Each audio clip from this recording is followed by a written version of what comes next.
Imagine this: a 19-year-old riding through South Texas, 3 days without more than 2 hours of sleep.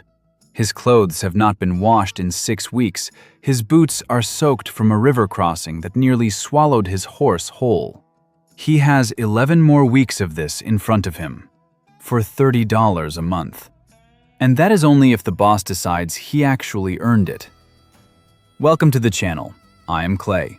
Today we are going into the real history of the American cattle drive. Not the version Hollywood sold you, but the one that actually happened. 1,500 miles of open country, no shelter, no communication, no guarantee of a single thing at the end. If you are new here, hit subscribe. This is the Wild West, the way it actually was. The cattle drive era ran on a simple equation, and the math was almost impossible to argue with.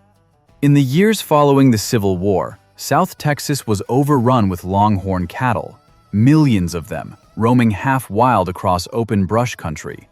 A steer in Texas could be purchased for $3, sometimes even less. That same steer, delivered to a rail yard in Kansas, was worth $30 or more.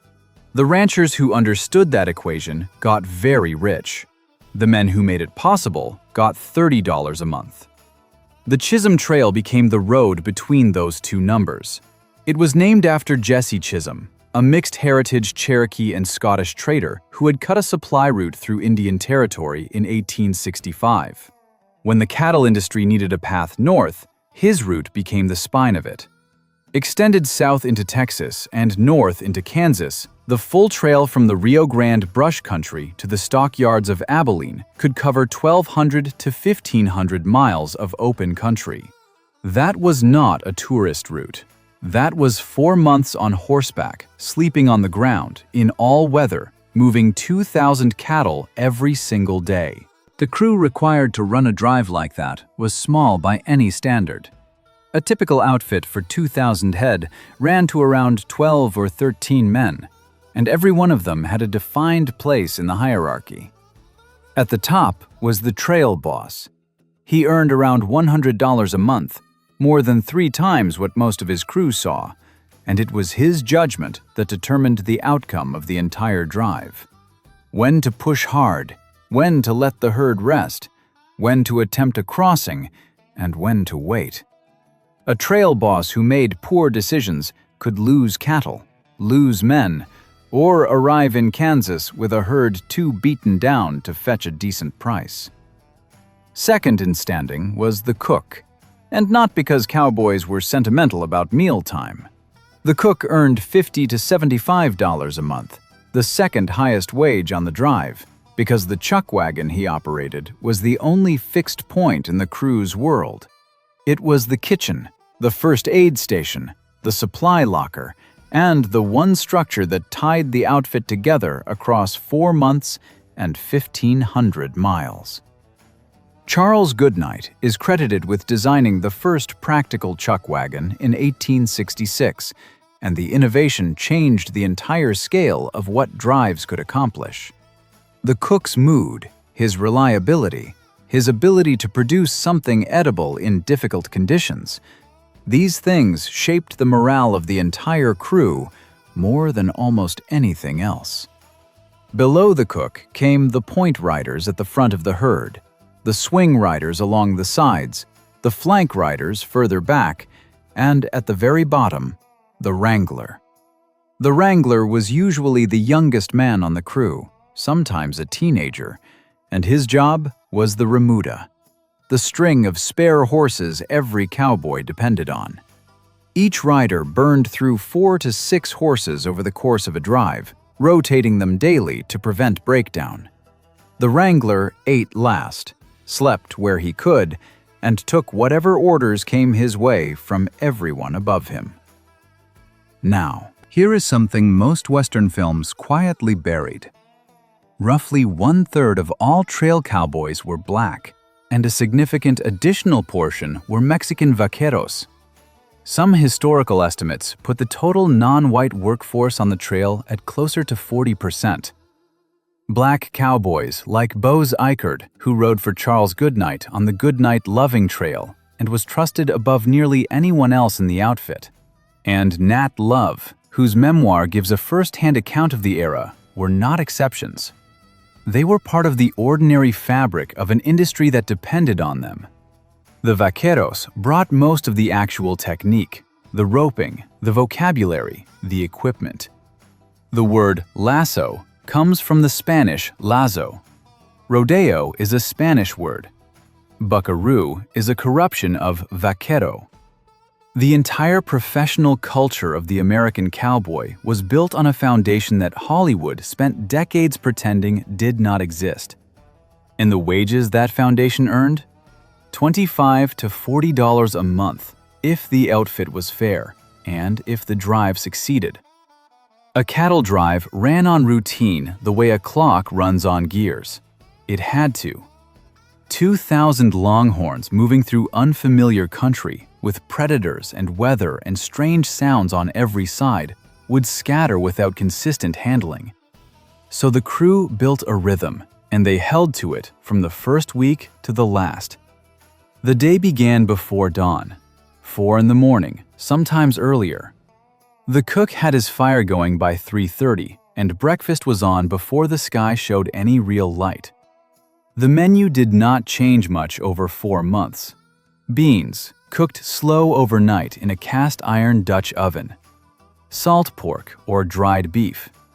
Sourdough biscuits made from a starter the cook kept alive the entire drive. Strong black coffee, almost always Arbuckle's brand, which was so dominant on the trail that Arbuckles simply became the word for coffee among trail hands. On good days, there might be dried fruit or a spoonful of molasses. On bad days, there was less of everything. Fresh meat appeared occasionally, when a steer injured itself badly enough that it could not continue. The cook would butcher it and produce what crews called son-of-a-gun stew, a rough combination of internal organs and whatever else was available, cooked together over the fire. By month 3 on the trail, that was a celebration. The cattle moved somewhere between 10 and 15 miles a day, depending on the grass, the water sources, and the heat. Longhorns were trail-hardened animals and could cover ground efficiently, but pushing them too hard meant burning weight they could not recover. Every pound that fell off on the trail was a pound not sold in Kansas. The trail boss watched the condition of the herd constantly, reading it the way a captain reads weather. Sleeping arrangements were exactly what necessity required, and nothing more.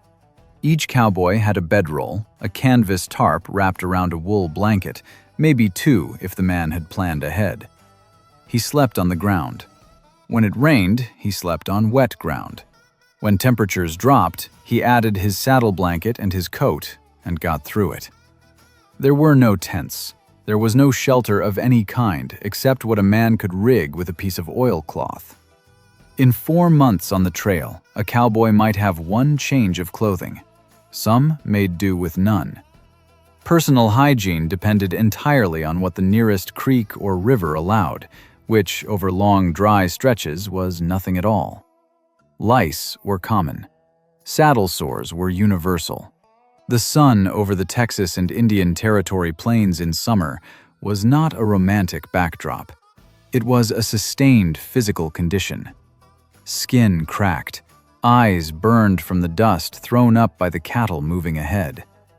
The drag riders, those at the back of the herd responsible for keeping stragglers moving, worked in a near constant cloud of it. It was considered the worst position on the drive, and it was almost always assigned to the newest men. The horses worked as hard as any person on the outfit. A cowboy's relationship with his horses was practical and genuine at the same time. A good horse was the difference between handling a situation and losing it entirely. Cowboys named their horses, learned their tendencies, and rotated them with care. But sentiment had its limits. A horse that broke down on the trail was a problem to be solved, not a reason to stop. The weeks stacked up. The country changed slowly. The dense brush of South Texas gave way to the rolling grasslands of Indian Territory, then to the shorter grass plains of Kansas. The cattle found the pace, so did the men. By week 6 or 7, the crew had sorted itself into something close to a functioning unit, and a strange thing happened. Despite the conditions, the isolation, and the physical wear, the drive developed its own internal logic, its own quiet satisfactions. The prairie was enormous and indifferent, and for men who had almost nothing, there was something in that scale, that openness, that brought a lot of them back season after season. Not because it was comfortable, not because it was safe, but because it was theirs. The drive was never fully safe, not for a single day of those 4 months. And the dangers that killed trail cowboys were not the ones dime novels celebrated. Gunfights, bandits, dramatic showdowns in the street, these were real features of the West, but they accounted for very few deaths on the trail. What actually killed cowboys was the land itself. Lightning was among the most documented killers. The open plains offered no cover whatsoever, and a man on horseback was an elevation point in a flat world. Storms moved fast across the territory and could be on the herd before anyone had time to react. Cowboys had their practices for riding out a lightning storm. Metal spurs removed, rifles left on the ground, moving slow and low. Some of it helped. None of it was reliable. Multiple drives recorded losses to lightning, both men and cattle, sometimes in the course of a single night. River crossings were the other great danger. The trail crossed several major rivers on its path north: the Red River, the Canadian, the Cimarron, the Arkansas. Each one had the potential to turn into a catastrophe, and the spring crossings were the worst. Snowmelt from the north swelled the rivers beyond their normal channels, and the current ran fast and cold. Cattle entering the water could panic in the middle of a crossing and begin to mill, swimming in circles, pulling against each other, going under. Cowboys rode into those rivers to break the circle, to push animals toward the far bank. Some of them did not make it back. Drowning was one of the most consistent causes of death on drives. Men went into rivers after cattle because losing cattle meant losing the paycheck, and the paycheck was the entire point of 4 months of this. The arithmetic was brutal, and the men understood it clearly. And what do you think? Could you have made yourself ride into a flooding river in April, in the dark, for $30 a month? Drop your answer in the comments. I want to hear it. Stampedes happened without warning and almost always at night. Nearly anything could trigger one. A flash of lightning, a rattlesnake startling up in the grass, a jackrabbit flushing from cover, a coyote yipping from a ridge. 2,000 cattle in motion on rough ground in the dark was not something any man could fully control. The standard response was to ride hard to reach the lead animals and turn them, forcing the front of the herd into a curve until the whole mass circled back on itself and slowed. But that required riding at speed in the dark over terrain no one could see. Horses fell, men were thrown, and the herd, once moving, did not stop for obstacles. Trampling killed trail cowboys with far more regularity than gunfights, and the trail records treat it with the matter-of-factness of something that had simply been accepted as a cost of the work. Drive logs and personal accounts from the era note these losses briefly and move on, which tells you more about the culture than any dramatic retelling could. Beyond the sudden dangers, the trail wore men down in slower ways. Heat exhaustion through the Texas summer, rattlesnake bites treated with whatever the cook's medicine box held, which was not always much. Infections from minor injuries that had no opportunity to heal properly in 4 months of outdoor labor. Lasting damage to knees and hips from endless hours in the saddle. Damage that some men would not feel the full weight of until they were much older. And there was the isolation. For weeks at a stretch, the crew saw no one from outside their group. They received no news, no letters, no word from the people they had left behind. A man who left Texas in April did not know if his family was well. He arrived in Kansas in August, still not knowing. Whatever was happening in the world, elections, disasters, the lives of people he cared about, was simply inaccessible. The drive cut him off entirely. The men dealt with it the way people deal with things they cannot change. They worked, they ate what there was, they slept when they could, and they kept the cattle moving north. Abilene in the early 1870s was not quite what most people picture when they imagine the end of a cattle drive. It was small, functional, and deliberately built to extract money from exhausted men who had been living on beans and sourdough for 4 months. Joseph McCoy had constructed it from almost nothing in 1867, putting up shipping pens, a hotel, and a weighhouse in a matter of weeks to capture the Texas cattle trade. He succeeded beyond anyone's expectations.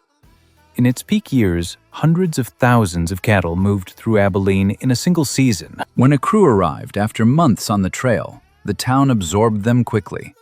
The saloons, gambling houses, and merchants along the main street were positioned to receive men who had been cut off from everything and were now holding several weeks of wages. Some cowboys were careful with what they earned. Many were not, and the businesses of Abilene were not designed to encourage caution. The saloon operators and gamblers of the cattle towns were as much a part of the economic system as the ranchers and the railroad companies. Wild Bill Hickok served as Marshal of Abilene in 1871, and his reputation held a rough approximation of order. The town was genuinely more dangerous than an ordinary settlement of the era, but it was not the constant warfare of the movies. Serious incidents happened and were notable because they stood out from the ordinary run of things. By the mid-1870s, Abilene's permanent residents had grown tired of the cattle trade and voted to end it. The industry shifted south and west, to Ellsworth, to Wichita, and eventually to Dodge City. The trail adapted, but it was already running out of time. The technology that ended the open range arrived in the form of wire. Joseph Glidden patented barbed wire in 1874, and within a decade it was being strung across millions of acres of what had been open common ground. Ranchers fenced their holdings, farmers enclosed their land. Railroad companies ran wire along their right-of-ways. The great open corridors the herds had traveled began to close, section by section, year by year. Cowboys who cut fences to keep drives moving were arrested for it. The fence-cutting conflicts of 1883 and 1884 in Texas were serious enough that the state legislature passed criminal statutes against the practice. Then came the winter of 1886 to 1887. It began in November, with blizzards and temperatures that dropped to 40 below zero in parts of the northern plains. The storms came in waves through January and February, one after another, without the breaks that cattle and ranchers had always depended on to recover. The cattle that had been pushed onto the northern ranges in enormous numbers during the boom years of the early 1880s had no shelter, no supplemental feed, and no realistic chance against what was hitting them. The losses were on a scale that broke the industry. In some regions, 80 to 90% of the cattle population died in a single season. Ranchers who had borrowed heavily to expand their herds during the boom years came out of that winter to find empty rangeland. Fortunes built over decades were gone by spring. The season was called the Big Die-Up, and the name fits. It was the financial collapse of the speculative open-range cattle economy that had driven the entire era. The industry survived, but it transformed into something fundamentally different. Fenced pastures, hay production for winter feeding, smaller, more carefully managed herds. The wide-open, speculative drives that had sent millions of cattle north in a single season became a thing of the past. The railroad had also extended its reach deep into Texas by the late 1880s, making the long trail drive unnecessary in any case. By 1890, the open range as a working concept was finished. The men who had ridden the Chisholm Trail in its peak years, roughly 1867 through 1886, had participated in something that lasted less than 20 years from beginning to end. Most of them did not get rich from it. The wages were real but thin, and the physical cost was high. A significant number of the cowboys who built that industry died without property, without pensions, and without acknowledgement from the stories later told about them. They were Mexican vaqueros who brought the skills the entire industry ran on. They were black men, many of them former slaves from Texas, who found in the cattle trade a profession that sometimes judged a man more on what he could do in the saddle than on who he was. They were young white Texans and drifters and men who had nowhere better to be and made something out of the life anyway. And almost none of them appear by name in the version of the story most people grew up with. If this video gave you something you did not expect to find, leave a comment and tell me what hit you hardest. And if you have not subscribed yet, do it now. There is a lot more history on this channel that does not get told anywhere else.